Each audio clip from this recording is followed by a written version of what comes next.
আমাদের কলকাতায় মেসি এসেছিল, এটা সবাই জানো। আজকে যুব ভারতী ক্রীড়াঙ্গনে একটা প্রোগ্রাম ছিল মেসিকে নিয়ে। সবাই মেসিকে দেখতে গেছিলো, হাজার হাজার টাকার টিকিট কেটে, 14,000 15,000 টাকার টিকিট কেটে। কিন্তু মেসিকে দেখতে পাইনি। ওখানে কাকে দেখতে পেয়েছে?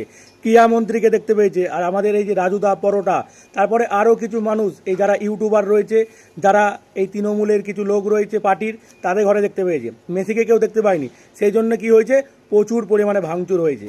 চেয়ার খুলে নিয়ে চলে গেছে, ফুলের টব নিয়ে চলে গেছে। আর মানুষ কাকে? এদের তো সারা জীবন দেখছে রাস্তাঘাটে পাবলিক। আজকে নয় মেসি এসেছিল, একটা হুড খোলা জিপ পাওয়া যায়নি যেটা পুরোটা রাস্তায় ঘোরানো যেত। এমনি তো যখন ইলেকশান আসে তখন তো জিপের ছড়াছড়ি, সবাই ঘুরছে ইলেকশানে প্রচারে। আর তখন কি একটা গাড়ি পাওয়া যায়নি যে সবার সামনে দিয়ে ঘুরে একবার দেখানো যেত না? মানে আমাদের তো দেশটা তো গেছেই, মানে রাজ্যটা তো গেছেই, তারপরে দেশ ফেস সমস্ত কিছু বদনাম করে দিল নাম।